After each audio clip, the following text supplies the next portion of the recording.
తాకట్లో ఉన్న బంగారాన్ని విడిపించి ఆ రోజున మార్కెట్ ధర కట్టి మిగిలిన డబ్బును మీకు అందిస్తుంది కొమ్మూరి గోల్డ్. ఇప్పుడు ఎవరికి ఏది కావాలో అది కావాలి కానీ అది వదిలిపెట్టి నువ్వు you have to give that life. అది వదిలిపెట్టి నాది చాలా గొప్పది నువ్వు తీసుకో, ఇది గంగలో పోవాలంటే అంతే అద్భుతం. అదే ఒక ఇదే కదా. So so that life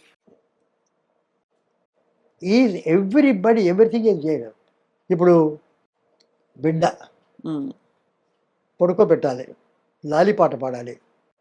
Lata Mangeshkar వచ్చి పాడుతుందంటే బిడ్డ పాడుకుంటా, వాళ్ళ అమ్మ అపశృతిలో పాడినా పడుకుంటా. Perfect sir. ఓ లాలి లాలి అంటే అది కరెక్టా? ఓ లాలి లాలే అలా అంటేనే ఆ సౌండ్, ఆ వారంతు, more than all this the feeling the mother gets towards the child, some classical singer will not get. Correct. అది ఇంపార్టెంట్. పాటలో అది ఇంపార్టెంట్ కానీ పాట అంటే అది. అలా చూస్తే సార్ మనకి కీర్తనలు కూడా త్యాగరాజ కృతులని స్వామివారు పాడుకున్న పద్ధతి కంటే ఇప్పుడు ఇప్పుడు దొరకున్న ఇటువంటి సేవ ఇదే ప్రసా అది అది అది అది అది అది ఆ ట్రెడిషన్ ఏమంటారు అంటే అంటే అది ఏమిటంటే ఇప్పుడు అది కచేరీ. ఇప్పుడు రాజేశ్వరరావు అడిగారు అర్థాన్ని పక్కనట్టి కచేరీ అంటే అదే మరి అన్నాడు. అంటే ఇప్పుడు ఏమిటంటే కచేరీ అనేటువంటిది భక్తితో అర్థవంతంగా పాడేది కచేరీ కాదు. నువ్వు భక్తివంతంగా చేస్తే సినిమాలో భక్తిలో గుడిలో పాడుకో అంతే. When you want to kacheri we have come to see an expertise. కాబట్టి అది అలాగే ఉండాలంటే అంతే అంతే. That is that meant for expertise. So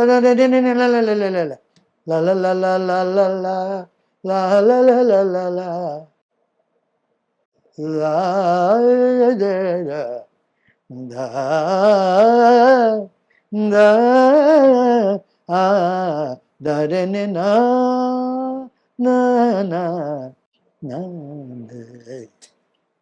దందే నానే దందే నానే నా అది. సో ఎక్స్పర్టైజ్ అంటే అది ఒక we want to show off. It is simple. సినిమాలో అంతే. ఇప్పుడు సపోజింగ్ యూ వాంట్ అంత రియలిస్ట్గా పంచారు అంటే అది వేరు, that's good. I want to show a spectacle అంటే బాహుబలి, అది వేరు. దానివల్ల పంచరి గొప్పది కాదు, బాహుబలి కాదు, అంతా ఒకటే. అవును. ఒక డిటెక్టివ్ ఒకటే, హారర్ ఒకటే. As long as somebody is creative. ఏవి క్రియేట్ చేయకుండా అది బాగలేదు, ఇది బాగలేదు, ఇది ఇట్టుంటుంది, అది బ్యాడ్. సార్ ఇవాళ మన సంభాషణకి సత్యం శివం సుందరం ఓకే పేరు ఎందుకంటే అన్ని వాస్తవాలు మాట్లాడుతున్నారు మీరు. సత్యం శివం ఎందుకంటే మీరు నార్మల్ గా ఉంటున్నవన్నీ బ్రేక్ చేసేస్తున్నారు, డిస్ట్రాయింగ్. సుందరం ఎందుకంటే చాలా అందంగా చెప్తున్నారు అది. కానీ సార్ అదే ఇలా అయితే మరి ప్రతిదానికి సందర్భోచితంగా ఏ డైరెక్టర్ తీసిన బాణి అయినా మీరు దాని ప్లేస్ లో ఆస్వాదించి ఫస్ట్ క్లాస్. అంటే మీరు చాలా డిఫరెంట్ ఫ్యూచరిస్టిక్ థింకింగ్ కదా సార్. టీ షర్ట్ వేసుకుని అంత సింపుల్ గా చిన్న పిల్లాడిలాగా ఈ రోజు ఇట్లా వచ్చా అంటే ఈ రోజు కొంచెం వేసుకున్నారు. బట్ ఎలా సార్ మీ friendships in the industry, film industry only work related? నాకేమిటంటే ఫ్రెండ్షిప్ అంటే ఇండస్ట్రీలో చాలా చాలా లిమిటెడ్ ఫ్రెండ్స్. ఇప్పుడు గొల్లపూడి మారుతారావు అంటే, వెన్నెల గంటి గారు అంటే, ఎస్పి బాలసుబ్రహ్మణ్యం అంటే, వాళ్ళు ఫ్యామిలీ ఫ్రెండ్స్. ఆవిడ పీపుల్ ఉంటారు, అది చూసారు. వీళ్ళంతా జనరల్గా వాళ్ళందరూ అక్వైంటెన్సెస్, చాలా గొప్పవాళ్ళు. కాకపోతే నాకు ఒక పెద్ద అదృష్టం ఏంటంటే నేను రావడము విజయ ప్రొడక్షన్స్, విజయ వాహిని స్టూడియోస్లో అసిస్టెంట్ డైరెక్టర్ చేయడం.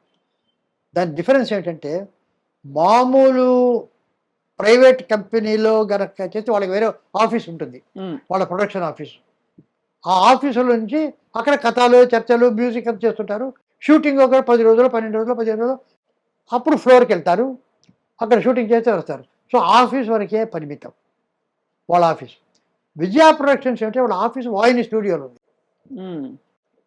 సో అప్పుడు ఏంటంటే నేను ఆ విజయ ప్రొడక్షన్ ఆఫీస్ కాకుండా అక్కడ 11 ఫ్లోర్స్లో ఉండే ప్రొడక్షన్స్ అంతా నాకు తెలుసు. అందుకని అదే అదే ఇప్పుడు వాళ్ళకి రోజు మేము పని లేదు. స్క్రిప్ట్ రాశారు కేవీ రెడ్డి గారు అంటే పడగానే మేము ఒక్కొక్క ఫ్లోర్ నుంచి అక్కడ పోయి ఇక్కడ దిలీప్ కుమార్ షూటింగ్ అంటే ఇక్కడ శివాజీ గారి షూటింగ్, ఈ రకంగా ఒక్కొక్క చోట తిరిగి వెళ్తుంటాం. తిరగడమే.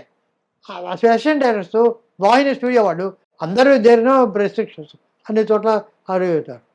దానివల్ల ఫస్ట్ 6 monthsలో నేను కనిపెట్టింది ఏంటంటే, కేవీ రెడ్డి గారు డైరెక్షన్ చెప్పారు, పింగళి నాగేశ్వర గారు చాలా స్క్రిప్ట్ నాకు చాలా ఆదుకొని చేశారు, పట్టాభిరావు గారు నాగేశ్వర, వీళ్ళందరూ చెప్పిన దానికైనా జీవితం 6 monthsలో తెలుసుకున్నది ఏమిటంటే, నాకు అందరి మొత్తం ఇంతమంది ఆర్టిస్టు డైరెక్టర్స్, సినిమా ఇండస్ట్రీలో అందరూ గొప్పవాళ్ళే, అంతే అంతే కదా, తక్కువ వాళ్ళు ఎవరు లేరు, ఎవరు ఒప్పుకోరు. సో అందరూ గొప్పవాళ్ళ సంగతి అది అర్థమైంది. సో అంతంత గొప్ప వాళ్ళతో అంత రియల్గా ఆ పరిచయం సాంగత్యాలు చేయడం కష్టం.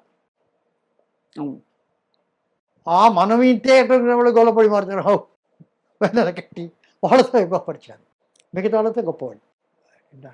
అందరూ యంగ్ ఎట్ హార్ట్, మీరు ఎంచుకున్న వాళ్ళందరూ అందరూ అందరూ అందరూ తర్వాత frank, open, honesty very important. మీరు సార్ సావిత్రి గారి తరం నుంచి ఇప్పుడు మొన్న దీపిక వరకు చూశారు, కల్కిలో కూడా మీరు సలహాలు ఇచ్చి కొంచెం మోల్డ్ చేశారు కథ అని. కాబట్టి సో మీ దృష్టిలో సార్ మోల్డ్ ఏం చేయలే కథ. నాగశ్విన్ నాకు ఒక మెంటార్ అన్నారు, కానీ ఆ ఫ్యూచరిస్టిక్ వాటిలో ఎప్పుడైనా ఫోన్ చేసి అడ్వైజర్స్ అడిగేవారు, ఇది ఇట్లా అని ఇట్లా అంటే బాగుంటుంది. But it is totally Nag Ashwin's creation, his decision. నేను ఒక 2-3 ఐడియాస్ ఇస్తే అవి తీసుకుంటే లేకపోతే as a true outsider I use to give, but is excellent, he take a wonderful decision and very confident also.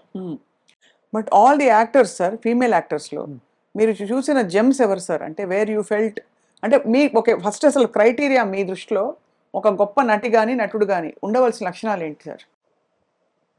నాకు నేను నటుడిని అనుకునేవాడు ఎవడు నటుడు కాదు. ఆ పాత్ర ఏమిటి అది అయితే అని అడిగేవాడు నటుడు. అది ఎవరైనా సరే, అంతే, వాళ్ళందరూ అంతే, మొదటి నుంచి అంతే. అలాగే మీ అంటే మరి అలా నటిమణుల్లో మహానటి సావిత్రి అని, సావిత్రి గారి గురించి ఇప్పటికీ కాదంటే ఇప్పుడు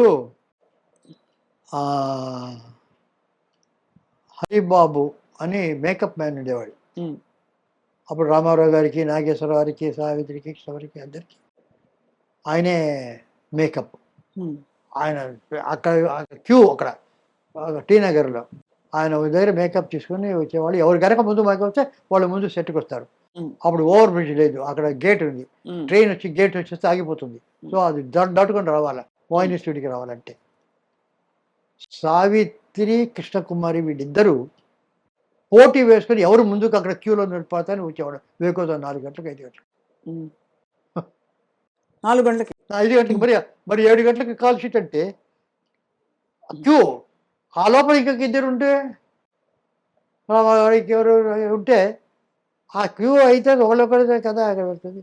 సో క్యూలో ఫస్ట్లో ఉండాలని వాడిద్దరు పోటీ వచ్చాడు. సో దాట్ సార్ట్ ఆఫ్ ఏ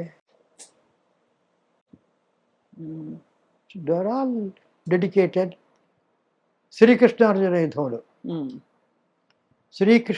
యుద్ధంలో హోగెనకల్లో షూటింగ్, మనసు పరిభ్రమించలేదు పాట, బి సరోజదేవి, నాగేశ్వరం. అప్పుడు అక్కడ గెస్ట్ హౌసెస్ లేవు, ఇక్కడ ధర్మపురి అనే చోట అక్కడ ఉండేవాడు. అక్కడి నుంచి వెళ్ళాలి అక్కడ 1 గంట. సో 3 గంటలు 4 గంటకి లేచి స్నానం చేసి మేకప్ వేసి అంతా చేసి ఇక్కడి నుంచి 5:30కి వెళ్తే కరెక్ట్గా 6:30కి వస్తే 7 గంటలకు కరెక్ట్గా సన్లైట్ పిక్చర్కి ఫస్ట్ షాట్ చేయడానికి రెడీ, కెమెరా అంతా రెడీ. సో ఆ రకంగా చేసేవాడు శ్రీకృష్ణ, ఆ రకంగా పెంచాడు. అదేమిటో శ్రీకృష్ణార్జున, నేను పురాణాలు ఇప్పుడు కల్కి పురాణం అంటే నాకేమిటంటే, అంతకుముందు చిన్నప్పుడు వాళ్ళు నోముల అప్పారావు అని ఆయన మాకు బాగా చెప్పేది, భారతం చదివేది. అంతకంటే మనకు అంతవరకు తెలుసు. మల్లాది చంద్రశేఖర శాస్త్రి అట్లాగా వాళ్ళకంతా లేవు. But we know enough of Bharatam. నేను 2 పురాణాలకు వర్క్ చేశాను అసిస్టెంట్గా. మొదటిది మాయాబజార్, ఉమ్, దానికి అసిస్టెంట్గా వర్క్ చేశాను. రెండవది కృష్ణార్జున యుద్ధం ఉమ్, కరువు. ఈ రెండే నేను పురాణాలకు వర్క్ చేసింది. మిగతా నేను పరిచయం నాకు. ఈ రెండు కథలు భారతంలో లేని కథలు. లేని కథ అది. నేను వర్క్ చేసిన రెండు భారతంలో క్యారెక్టర్స్ కథలు, రెండు భారతంలో లేని కథలు. ఉమ్, మాయాబజార్ ఎవరో ఒక ఆయన 16th సెంచరీలో అది ఎందుకు ఉత్తరాన్ని పెళ్లి చేసుకోవాలి అభిమానుడు, ఈ రకంగా ఎందుకు పెళ్లి చేసుకోవాలి కథ మార్చాడు. ఉమ్, శశిరేఖ అవును. అక్కడ తమిళ్లో వత్సల, నార్త్లో ఇది లేదు, ఎందుకంటే వాళ్ళు బ్రదర్ సిస్టర్ అవుతారు, అవునవును. అందుకని అది యాంటీ. ఇది గయోపాఖ్యానం. ఉమ్, ఇది జైమిని భారతంలో ఉంది, మన భారతంలో లేదు. అది చదివాం. ఉమ్, కృష్ణార్జునుడు అతను ఏదో వేంగిలి వేస్తే వాళ్ళకి దొరికే వచ్చేది. అప్పుడు మేమంతా రిసెర్చ్ చేసాం, యక్షగానాలు అవి ఇవి గయోపాఖ్యానం ఎక్కడ ఉందని. అక్కడెక్కడ గయోపాఖ్యానం ఉందంటే బెంగాలీలో ఒక వర్షన్ ఉంది గయోపాఖ్యానం, వెరీ ఇంట్రెస్టింగ్. ఉమ్, అదేమిటంటే గయోపాఖ్యానం ముందర వీళ్ళకి రాదు. గయుడిని అర్జునుడి కాళ్ళ మీద పడమంటాడు నారదుడు. ఇప్పుడు ఆ మాట అన్నాడు, వెళ్ళి ద్రౌపది కాళ్ళ మీద పడమంటాడు. ఆహా, ఆమె స్నానం చేసి పూజ అంతా చేస్తూ నది ఒడ్డు నుంచి వస్తుంటే, అమ్మ శరణు అంటే నిన్ను రక్షించానంటుంది. ఉమ్, ఉమ్, వెళ్తుంది. ఆశ్రమానికి వెళ్ళేప్పటికి వీళ్ళందరూ పంచ పాండవులు అక్కడ కూర్చున్నారు. ఇతను ఎవరో శరణు కోరాడు, నేను రక్షిస్తాననే మాట ఇచ్చాను, ఆయన రక్షించండి అన్నాడు. చెప్పి వెళ్ళిపోయి లోపలికి వీళ్ళు రాగా చెప్పి ఏమి రక్ష అంటే మాకు ఈ రకంగా ఏదో ఇది. ఇంతకు ఎవరయ్యా ఆయన ఎనిమి అంటే కృష్ణుడు ఆ మాట ముందే చెప్పకూడదా. We will not do, we won't fight, మేము అంతా మాకు అర్థం అవుతాడు. అప్పుడు ద్రౌపది గురించి మేము ఇదేమిటి ఇలాగ పట్టుకొచ్చావు, నేను మాట ఇచ్చాను, మీరు యుద్ధం చేస్తారా చేయరా, మేము చెయ్యం, అయితే నేనే యుద్ధం చేస్తా, నేను రక్ష తప్పలే. ఏం చేస్తాడు కృష్ణుడు అని అక్కడికి యుద్ధం వెళ్తుంది బాణం అంతా పట్టుకొని. వెళ్తే కృష్ణుడు అక్కడ చూస్తాడు, ఇదేమిటి ద్రౌపది వచ్చింది అని చూస్తాడు. సత్యభామ వాళ్ళు వస్తారు, ద్రౌపదితో మీరు యుద్ధం చేయదని నేను చేస్తానని సత్యభామ.